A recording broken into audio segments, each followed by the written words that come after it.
is really shame for the UP Health Minister and the Department of Health Ministry. और UP के मछली शहर seat से Samajwadi party की विधायक डॉक्टर रागिनी सोनकर ने प्रदेश की स्वास्थ्य व्यवस्था को लेकर सवाल पूछे।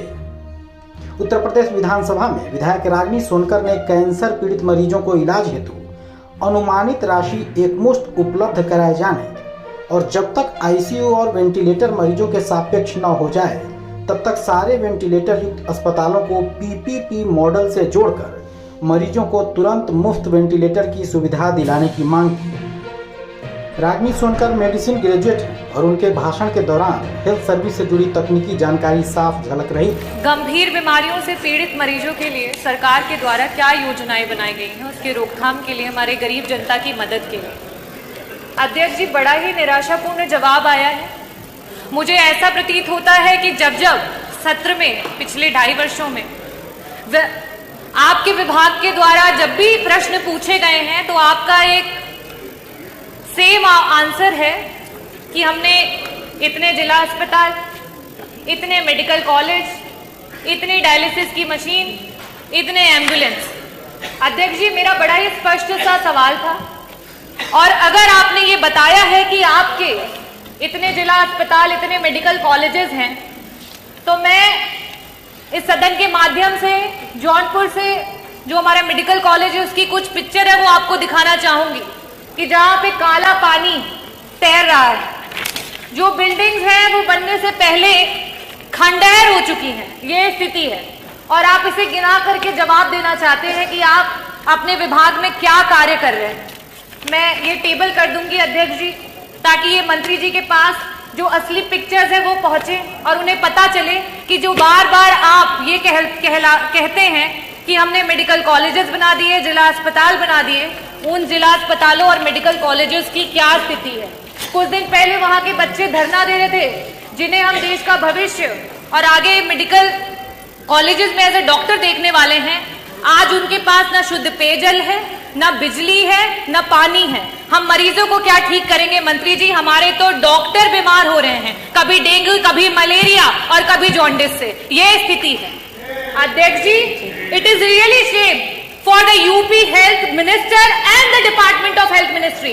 और आज सेंट्रल में तीसरे टेन्योर के बाद भी अगर मेडिकल कॉलेजेस की ये स्थिति है, definitely a shame for this सरकार कि आप इस तरीके की स्थिति ला करके रखी है आपने। अध्यक्ष जी, जवाब में इन्हें ये देना चाहिए था कि गंभीर बीमारियों के लिए जो हमारे डॉक्टर्स होते हैं, चाहे वो पैलिएटिव मेडिसिन के डॉक्टर्स हों, चाहे आपके ऑन्को सर्जन्स हो, ऑन्कोलॉजिस्ट हो, गायनेकोलॉजिस्ट हो, न्यूरो एनेस्थीसिया डिपार्टमेंट के डॉक्टर्स हो, चाहे आपके कार्डियो सर्जन्स हो, सीटीवीएस के सर्जन्स हो, आपने कितने डॉक्टर्स को बढ़ा, कितने डॉक्टर्स को आपने बढ़ाया?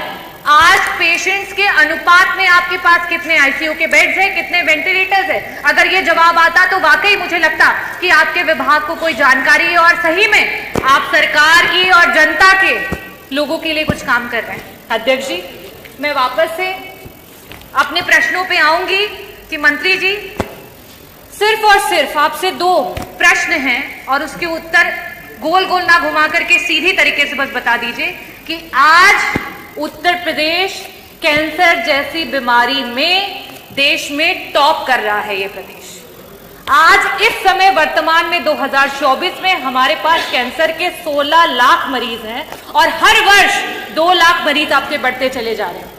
और इन गरीब मरीजों के पास ना तो पैसा है इलाज कराने के लिए और ना अस्पतालों में बेड्स। इन परिस्थितियों में अगर वो मरीज किसी प्राइवेट अस्पताल में जाता है, बड़ा बड़ा एस्टिमेट मिलता है। क्या सरकार कैंसर के सारे उत्तर प्रदेश के मरीजों को उनका जो एस्टिमेट जहां से भी बन करके आता है उसका एक मुश्त में पैसा उपलब्ध कराएगी कि नहीं कराएगी?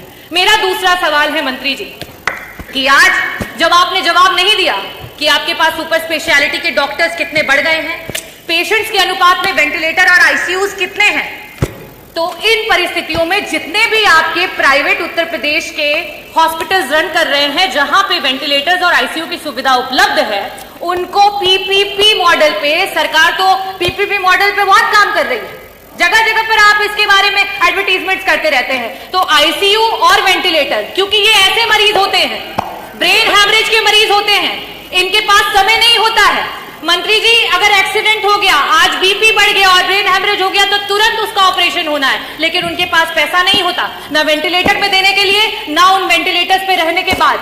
तो मैं आपसे ये अनुरोध करना चाहूंगी कि पीपीपी मॉडल पे जितने भी हमारे प्राइवेट हॉस्पिटल्स हैं उनको ऐड करते हुए हमारे मरीजों को मुफ्त में इलाज और समय पर इलाज दिलाने के लिए क्या सरकार काम करेगी? बहुत बहुत धन्यवाद।